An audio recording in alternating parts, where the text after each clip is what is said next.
अम्मा, अम्मा। ओह, जी अम्मा, जी मेरी धिया। नहीं धिया, फिक्र नहीं कर। आदमी भिजवाया है, बस रईस आता ही होगा।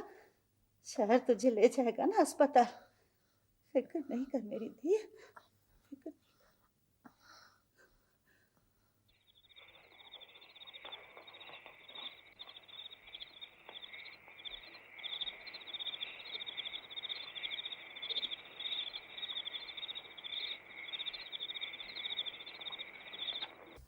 अम्मा, रईस नहीं आया अभी तक?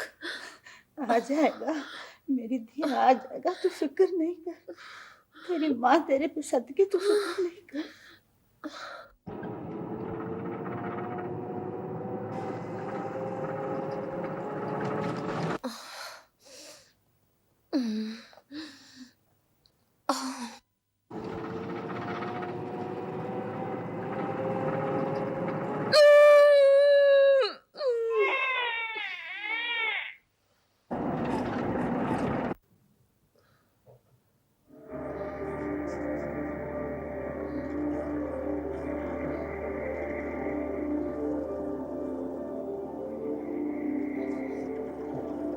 अम्मा। जी अम्मा, जी।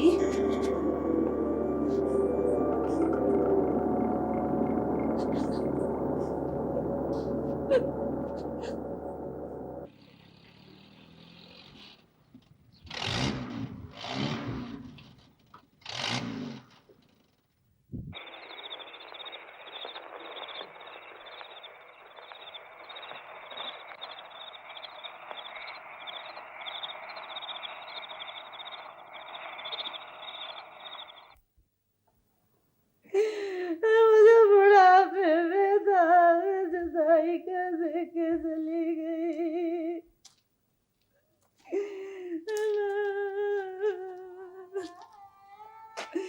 तुमने आने में बहुत देर कर दी।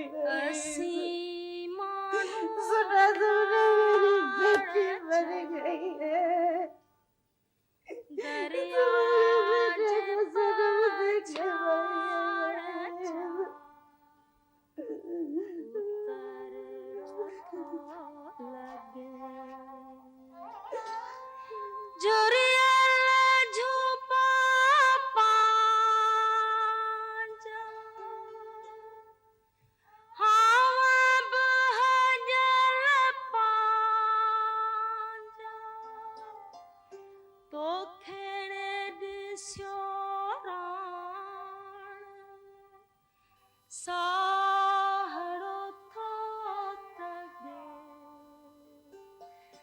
हसी माणू लाडाचा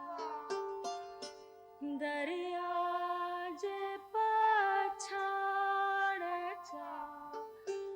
उतरडो थोलाट्यो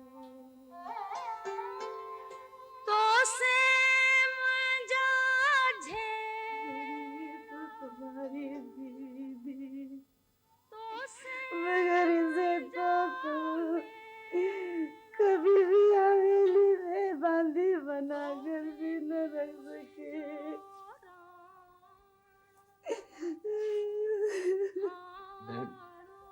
मैं मजबूर था माई साबर। जब जरीना के साथ निकाह किया था तब कोई मजबूरी नहीं थी। वो तो मर गई, अब उसका बेटा है, ले जाओगा इसे। तुम तो यूं समझो जरीना के साथ मैं भी मर चुकी हूँ। मैं इसको कहा अपनी लाश के साथ मारे मारे फिरूंगी। ले जाओ रईस, अपना बच्चा ले जाओ। नहीं, तुम फिक्र न करो माई साबर, सारा खर्चा मैं बर्दाश्त करूंगा।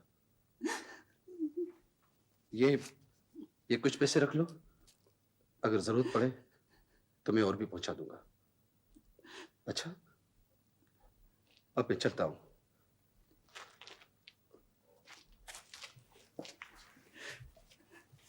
रईस, रईस, ले जाओ अपने पैसे। इसका अल्लाह सही है, अल्लाह सही है। चला गया वो तेरा खून करके। मैं न कहती थी मत डाल हाथ सांप के बिल में, मत डाल, मत डाल हाथ।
तुम आ गए?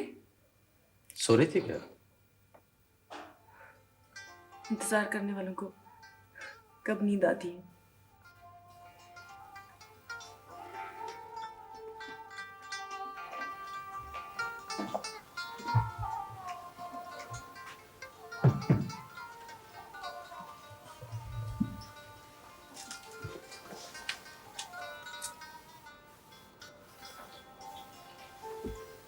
दरअसल मसरूफियत बहुत थी, तुम्हारी तबीयत का सोच कर आना पड़ा। कैसी हो तुम? इतनी मसरूफियत में हमारी याद कब आती होगी? नहीं, ऐसी बात तो नहीं है। एक तो तुम जरा जरा सी बात पर परेशान हो जाती हो। पानी पर घरौंदा बनाया है मैंने, शायद इसलिए।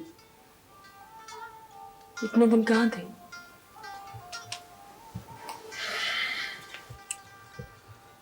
जो तमाम दिन तुमसे दूर गुजरते हैं ना, उन्हें मेरी मजबूरी समझा करो। ऐसी भी क्या मजबूरी बहावल? के बीच में सदियों के फासले खड़े कर देते हो? तुम्हारा वहम है। नहीं, यकीन है मेरा। बोलो, कुछ दिन तो रहोगे ना? हाँ हाँ। बहावल, पता नहीं तुम मेरे एहसासात को समझ नहीं पाते हो या जानबूझकर अनजान बनते हो। देखो, मुझे तुम्हारी जरूरत है। देखो महताब, ये सब बातें शादी से पहले मैंने तुम्हें बता दी थी। लेकिन ये सब कब बताया था कि तुम यूं अजनबी बन जाओगे? लेकिन ये मुमकिन नहीं कि 24 घंटा मैं तुम्हारे सामने बैठा रहूं। 24 घंटे कहां बहावल? मैंने तो सिर्फ हफ्ते के 1-2 दिन मांगे हैं तुमसे, और तुम भी अजीब औरत हो। इतने दिनों बाद आया हूं और तुम दो मीठी बातें भी मुझसे नहीं बोल सकती। कितनी मर्तबा तुम्हें कहा है कि ये रोती बसूरती सूरतें मुझे अच्छी नहीं लगती। अब चुप करो प्लीज। तुम क्या जानो कितना बोझ है मेरे दिल पर। अपना आप काट खाने को दौड़ता है मुझे। रोते हुए मेरी रातें गुजरती हैं। यूं लगता है जैसे शराब के पीछे भाग रही हूं। जैसे अब बस भी करो ना। अब इधर आओ, मीठी मीठी बातें करते हैं। आओ ना। मुझसे और नहीं सहा जाता बहावल। मैं बर्दाश्त की सारी हदें पार कर आई हूं। देखो, मुझे हवेली ले चलो, जहां तुम रहते हो, जहां मुझे रहना चाहिए। तुमसे दूर किराए का ये घर मेरा नहीं है। अरे चंद दिनों की तो बात है, सब ठीक हो जाएगा। ये तो तुम पिछले 8 सालों से कह रहे हो। वो चंद दिन कब खत्म होंगे बहावल? बहावल, मुझे तुम्हारी जरूरत है। तुम जानती हो मेरा इस हालत में तन्हा रहना कितना खतरनाक है। बच्चा हो जाने तक तो कम से कम रह जाओ।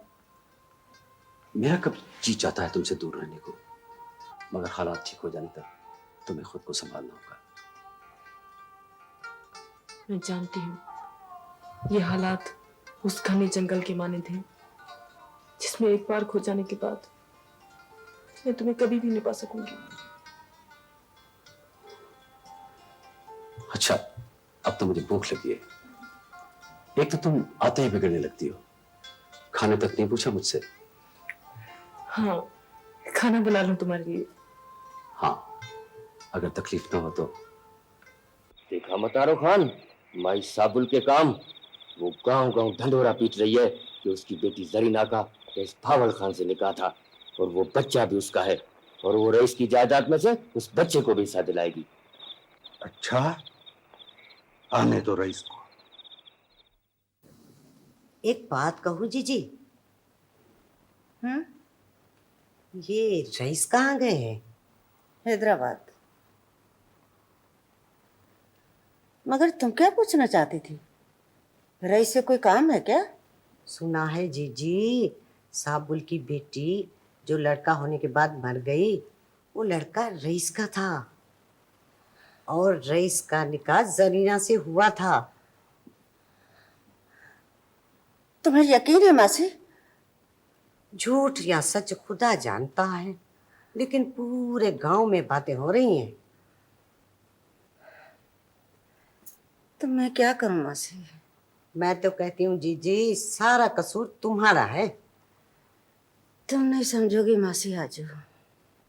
जिस मर्द की फितरत ही में वफा ना हो, उसकी 1000 खिदमत करो मगर फिर भी बेसूद। रईस पर समझो मेरा कोई अख्तियार नहीं। क्यों अख्तियार नहीं? बड़े रईस से बात करो, उनकी इकलौती बेटी हो तुम, और इतनी बड़ी जायदाद की तन्हा वारिस। 7 पुश्तें बैठकर खाएं तभी खत्म ना हो। रईस को अपनी हैसियत का एहसास दिला करो जीजी।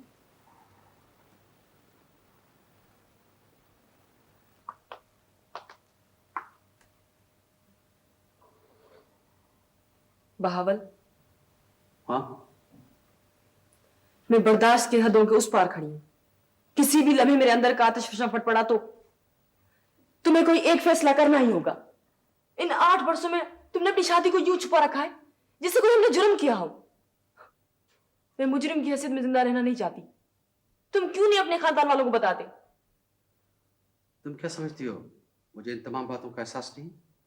एहसास है, मगर जब इस घर में मेरे सामने आते हो, यहां से जाने के बाद सब कुछ भूल जाते हो।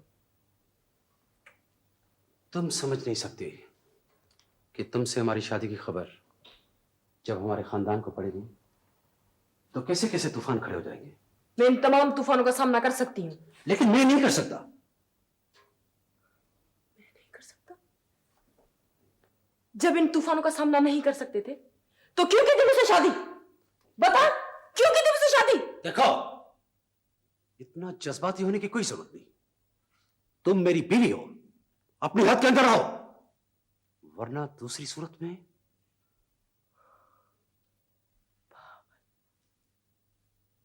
पावल, पावल, तुम वो नहीं हो।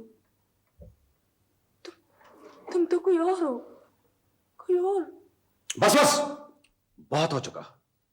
अगर तुम्हारा रवैया यही रहा तो मुझे शायद अभी जाना पड़े। मैं जा रहा हूं।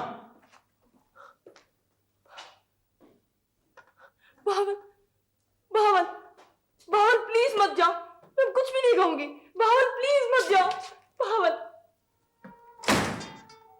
भावन,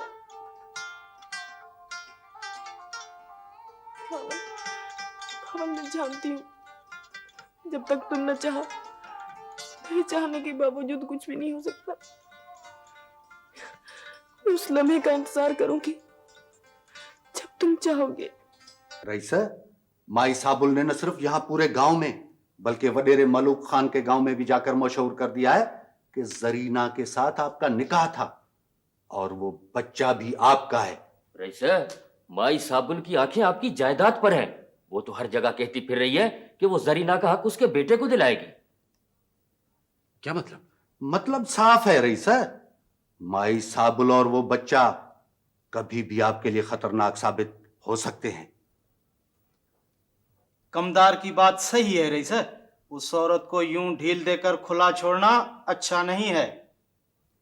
मेरी तो राय है रईसा कि माई साबुल और उस बच्चे को खत्म ही करवा दें। रईसा, आप हमारे रईस हैं, सरदार हैं। आपकी इज्जत हमारी इज्जत है। 2 टके की माई आपको यूं ख्वार करती फिरे, ये हमको गवारा नहीं।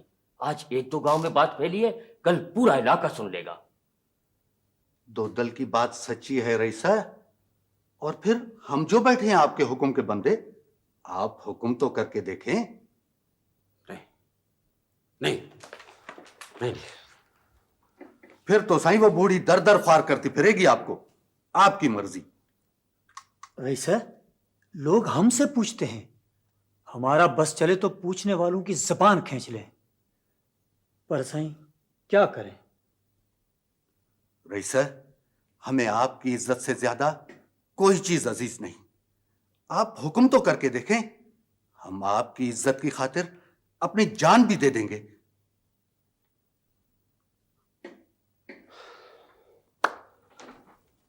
हाँ रईसा, हुक्म हो तो आज रात को ही। नहीं, सुनो, तुम लोग माई साबुल को डरा डरा धमका कर चुप करा दो। अगर कोई पैसे मांगे तो हम उसे दे देंगे, लेकिन देखो, इससे ज्यादा और कुछ भी नहीं।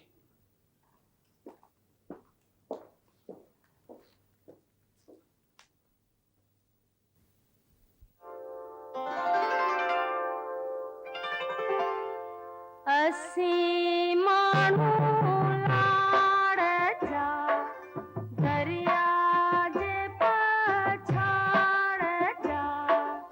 उतर रोतो लगे जुरिया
अरे आदि साबुल, बिस्मिल्लाह हूँ, बिस्मिल्लाह हूँ। आदि साबुल, खुश तो हो न? दरिया का पानी और तुम एक साथ आए हो। तू तो बहन के घर के फेरे दे दे के थक गया है नादा। मैं फिर भी दरिया के पानी के साथ आई तो हूं ना। खैर खैर, जरीना क्यों नहीं आई? कितनी बार आदि तुमको कहा है जरीना को बुलाया करो, मेरी बेटी को। क्यों, क्या हुआ आदि? अच्छा अच्छा अच्छा, मैं समझ गया, फिर माँ बेटी की लड़ाई हो गई होगी। अरे अद्दी, आदमी का दिल पर अख्तियार नहीं होता जिस तरह दरिया के पानी का। मोहब्बत बड़ी पागल चीज होती है। तू जरीना को रेस के पास क्यों नहीं भेज देती? हवेली में जाकर राज करेगी, आखिर उसकी बीवी है।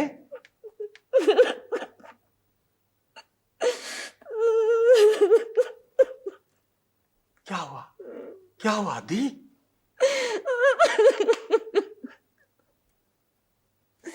जरीना मर गई अदा। जरीना मर गई?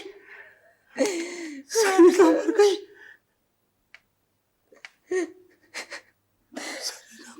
जरीना मर गई। रईस उसको दफनाने भी नहीं आया, दफनाने भी नहीं आया था।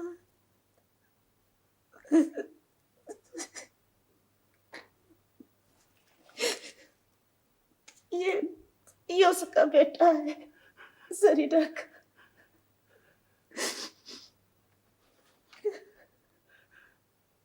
तुमने मुझे बताया भी नहीं थी।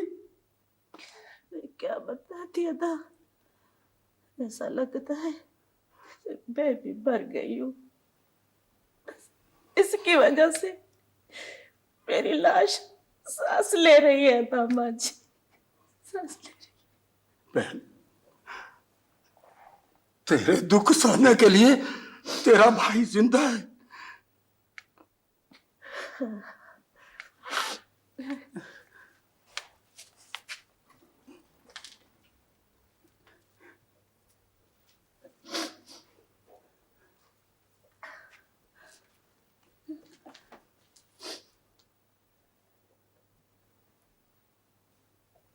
क्या नाम है इसका? कोई नाम नहीं। इसके बाप ने? बाप के होते हुए यतीम था, यतीम।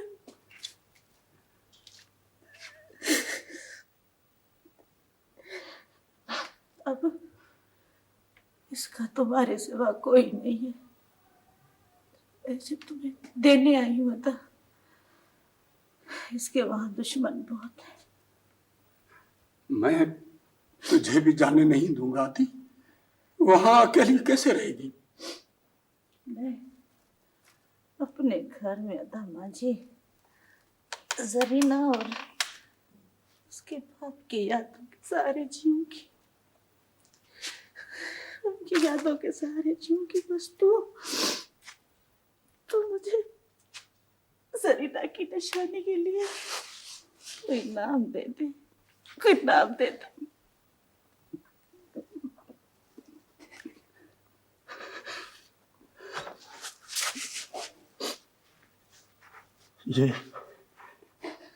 ये मेरा सावन है। मेरा बेटा सावन लौट आया है। आज सावन जिंदा होता तो जवान होता।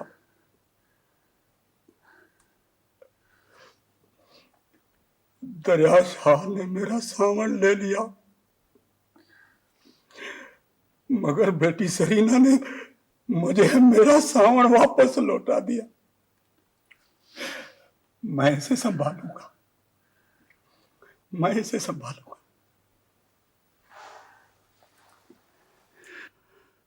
मैं संभालूंगा इसे।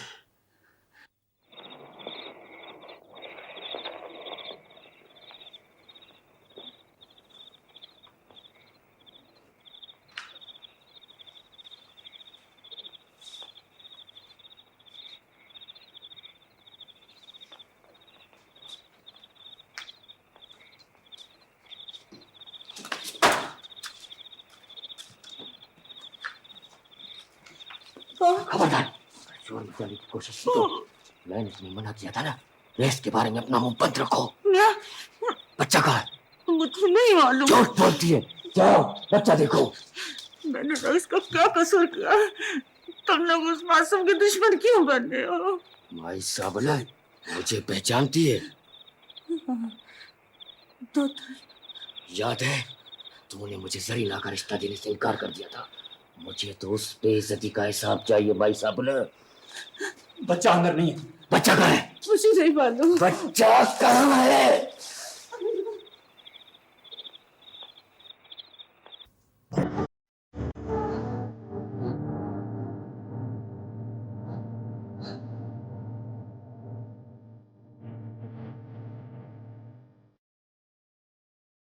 मर गई। किसने कहा था उसे मारने को? रईसा, उसे जानबूझकर नहीं मारा गया। झूठ बोल रहे हो तुम लोग। रईसा वो बहुत शोर मचा रही थी, उसने आपको भी बहुत बुरा भला कहा, हमसे ये बर्दाश्त नहीं हुआ। और वो बच्चा? वो बच्चा वहां पर नहीं था। उसे शायद माई साबुल ने कहीं छुपा दिया है। रईसा वो बड़ी चालाक औरत थी, अच्छा हुआ मर गई। बंद करो अपनी बकवास को, चले जाओ, जाओ।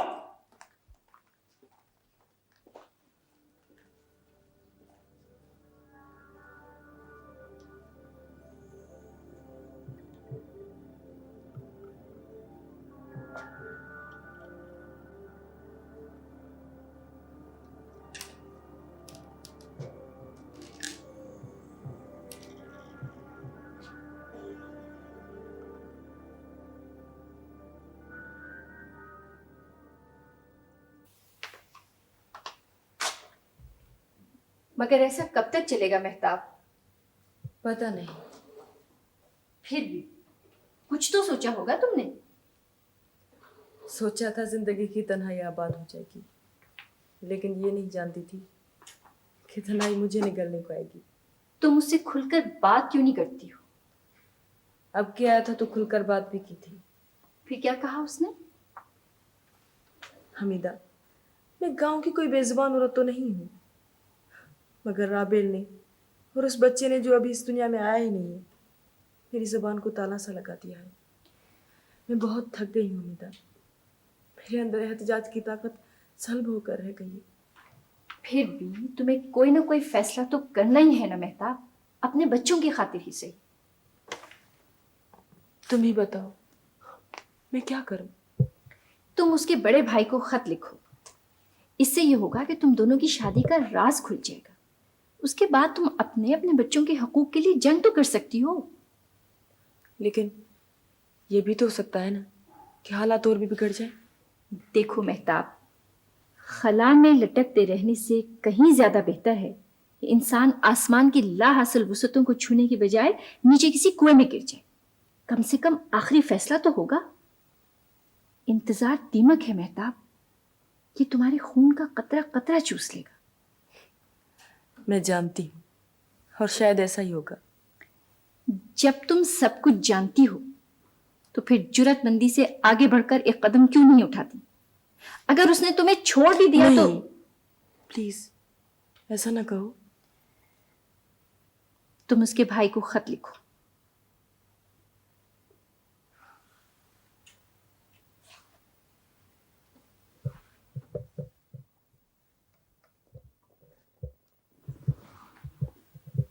हाँ, मुझे उसके बड़े भाई को खत लिखना चाहिए। हाँ, मैं लिखूंगी, लिखूंगी।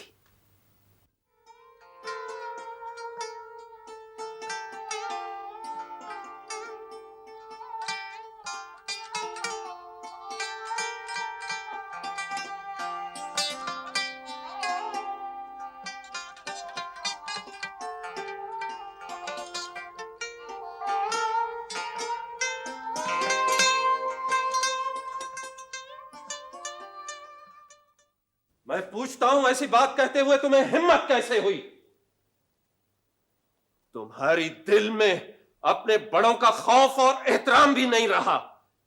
इस दिन के लिए मैंने तुम्हें अपनी बेटी दी थी। चाचा साईं, कोई ऐसी बात नहीं होगी जो आपको पसंद ना हो। अब बाकी क्या रह गया है? अरे शादियां औरों ने भी की, मगर जो अपने चाचा की बेटी हवेली में ब्याह कर लाए उसका शरीक किसी को नहीं बनाया। ये एक निराला पैदा हुआ है इस जहां में। अब भी कुछ नहीं बिगड़ा चाचा साईं। क्या कुछ नहीं बिगड़ा? अरे इसके मिजाज तो देखो। कहता है उस शहरी औरत को हवेली में ले आऊंगा। मैं कहता हूं इसने क्या समझ रखा है मुझे? अपनी बेटी की जगह किसी और को लेने दूंगा? कोई दूसरी औरत भाजाई की हैसियत नहीं ले सकती। मैं इसे समझा दूंगा। तुम क्या समझाओगे इसे? ये कोई बच्चा है? मालूम है इसे कि इसकी जायदाद से 4 हिस्सा ज्यादा मेरी बेटी की जायदाद है।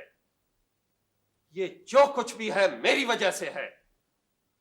अगर मेरी बेटी पर जरा भी आंच आई तो उस जायदाद में से एक रत्ती भी इसको नहीं मिलेगी, तो टक्के की इज्जत रह जाएगी इसकी।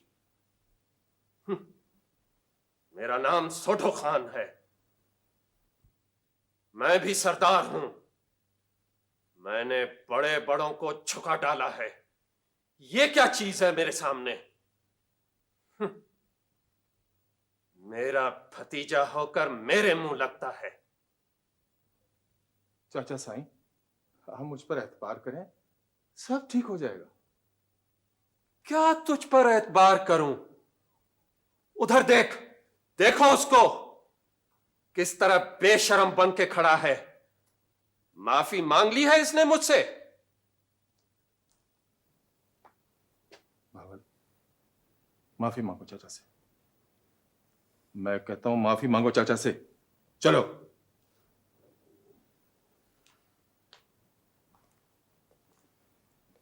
चाचा जी, मैं शर्मिंदा हूं। भाई के कहने पर माफी मांगते हो? यह आपके बेटे की तरह है। आप बुजुर्ग हैं, आपका काम है माफ करना। ये शर्मिंदा है, आइंदा आपको शिकायत नहीं होगी। माफ तो मैं इसको तब करूंगा जब ये उस शहरी औरत से कता ताल्लुक कर लेगा।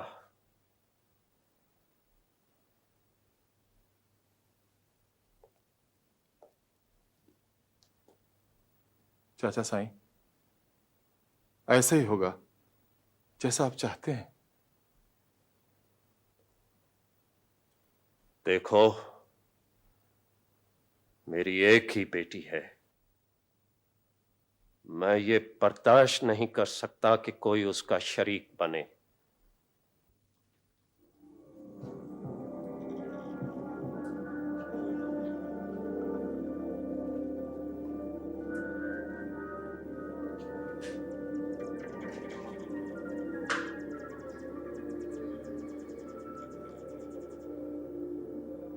सफिया, मैं तुम्हें बुला रहा हूं। सफिया, सफिया।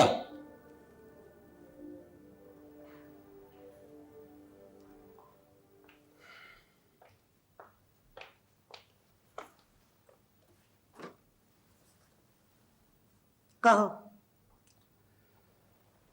मुझे तुमसे कुछ बातें करनी है। तुम जो कुछ कहना चाहते हो वो मैं सुनना नहीं चाहती। मैं सब जानती हूं।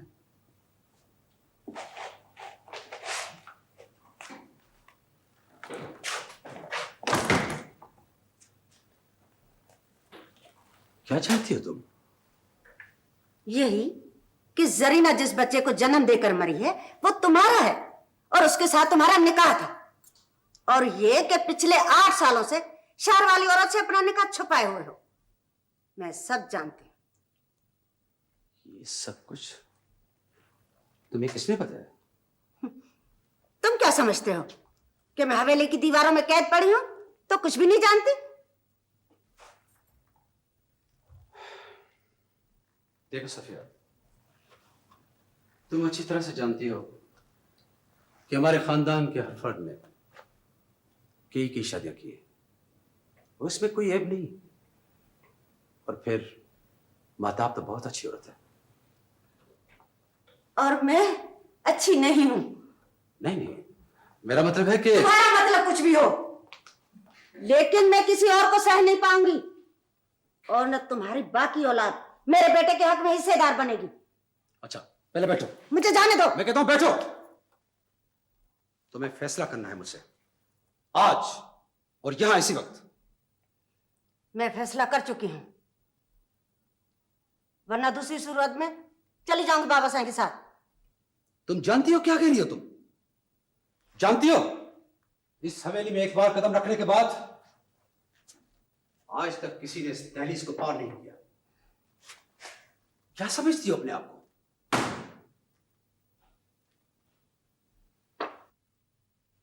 इधर आओ बेटे, इधर आओ मेहरान खान। मत छूना इसे, ये सिर्फ मेरा बेटा है। अपनी हद में रहो सफिया। इधर आओ, इधर आओ बेटे, इधर आओ। देखो बावल खान, मैं जानता हूं हम चाचा साईं को नाराज नहीं कर सकते। अगर वो भाजाई को लेकर चले गए तो? नहीं नहीं गया था सही। चाचा साईं सफिया को हवेली से नहीं ले जा सकते। वक्त को बदलते देर नहीं लगती। तुम इस वक्त उस औरत के लिए जरूरत से ज्यादा जज्बाती हो रहे। ये शहर की औरत इस मामले में जरूरत से ज्यादा मोहतात और होशियार होती है, और फिर वो कॉलेज में लेक्चरर भी है। देखो, ऐसी मजबूत इरादों वाली औरतें अपना हक हासिल करने के लिए कुछ भी कर सकती हैं, मुकदमा भी। जाहिर है तुम उसके बराबर पढ़े लिखे तो हो नहीं। यकीनन उसने तुम्हारी हैसियत देकर तुमसे शादी की है। नहीं नहीं है सही, ऐसी बात नहीं है। दरअसल बात यह है ऐसे ही होता है, ऐसा ही है। अवल खान, मैं तुमसे 12 साल बड़ा हूं। मैंने बड़ी दुनिया देखी। बाप दादा की जिंदगी में होने वाले वाकयात से लेकर अपनी और तुम्हारी जिंदगी में होने वाले वाकयात तक तजुर्बा है मुझे। लेकिन बात यह है दरअसल कि मुझे उस औरत में से एक लड़की है। आप जानते हैं कि लड़की। मैं जानता हूं, औलाद बड़ी प्यारी चीज होती है, लेकिन भावल तुम मेरी बात ठीक से समझ ही नहीं रहे, और ना ही हालात को समझने की कोशिश कर रहे हो। मेरी बात गौर से सुनो और ठंडे दिल से इस पर सोचो भी। मैं कोई गैर नहीं हूं, तुम्हारा बड़ा भाई हूं, बाप की जगह हूं। मैं जो कुछ भी सोचूंगा तुम्हारे भले के लिए सोचूंगा। हाँ, मैं जानता हूं। बेटे, असल मसला चाचा साईं की नाराजगी का है। भाजाई उसकी इकलौती औलाद है, लाखों की जायदाद की तन्हा वारिस, जिसका बहुत बड़ा हिस्सा चाचा साईं ने निकाह के वक्त तुम्हारे हवाले कर दिया था। बाबा साईं जो कुछ छोड़ गए थे वो तो तुम जानते हो। लेकिन दादा, चाचा से सफिया को हवेली से नहीं ले जा सकते। वो बहुत जिद्दी हैं, वैसा कर भी सकते हैं। तुम्हें फौरी तौर पर कोई फैसला करना होगा। क्या उस शहर की औरत के साथ दरमियाने तबके की परेशान कुन जिंदगी बसर करो, या अपनी हैसियत को और भी मुस्तहकम करो। और हाँ, मेरी एक बात याद रखना, मैं चाचा साईं को नहीं छोड़ सकता। नहीं बेटा, ये कैसे हो सकता है? इसलिए कि मैं जानता हूं चाचा साईं के बगैर हम कुछ भी नहीं है।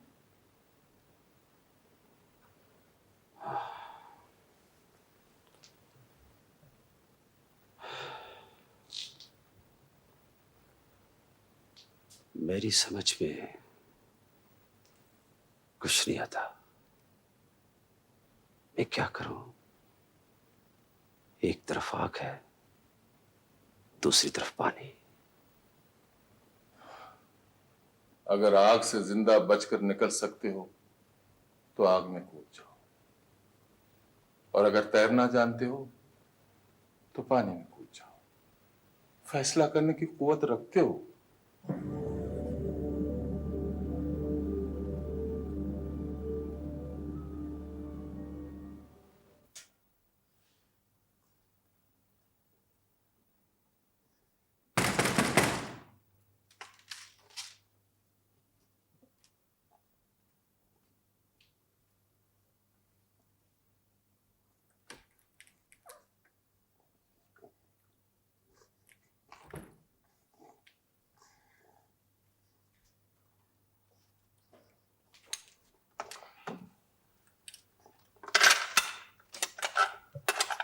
जक्की की वजह से कुछ कमजोरी बाकी रह गई है जी। इनके जहन पर कोई असर है, इस वजह से ब्लड प्रेशर भी लो हो गया है काफी। मैं कुछ मेडिसिन लिख देता हूँ, इनका इस्तेमाल करें। मेहताब, तुम्हारा खत आया है, पीछे अदा का नाम लिखा है।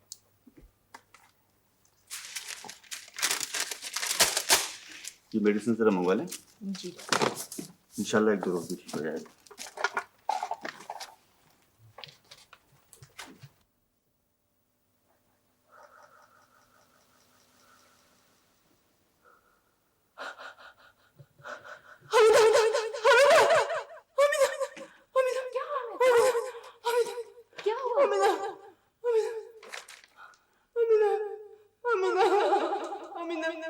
अमीना